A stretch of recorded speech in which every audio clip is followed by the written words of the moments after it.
shuncha mehnat qilib ketdi, zo'r pul tushadigan joy edi. Mikrofonni o'rtagashga berdimda, shu bor, ha desam, aytmayman deydi.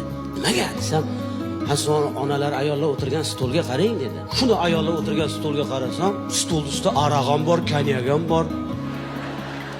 Vino ham bor. Ichib o'tirishib xotinlar. Ha desam, mana aroq ichgan xotinlarga ona haqida shuni aytaman aka dedi. Men aytdim, qaytanga tezroq yig'laydi-ku dedim, yaxshi emasmi dedim. Aytolmaysan, senga nima farqi bor dedim. Sen qo'ying aka deydi. Ustozimning qo'shig'ida deydi aka deydi.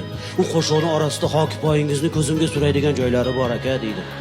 Bu onaxonni qarang, hokipoyda bo'sh butilka turibdi aka deydi.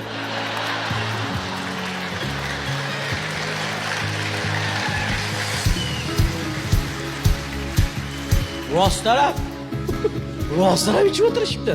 To'y degan sayti keyingi davraga chiqqanda dedi, yurib gapiring, odamlar ichiga kirib gapiring dedi. Haqiqatda keyingi davrada ayollar tomonga yuribsa-ku o'tsam, xotinlar bir ikkitasi kayf bo'lib qolgan. Voy, ayollar kayf bo'lsa ham shirin bo'lib qolar ekan-a.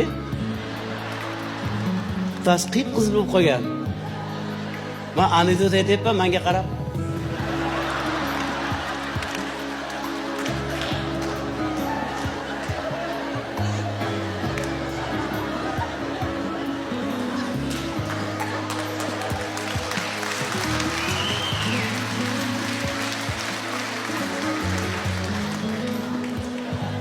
U anekdot u gapatyapti o'ylayapti meni.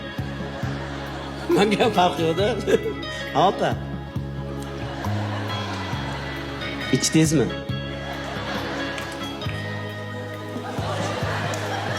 Ichganim yo'q.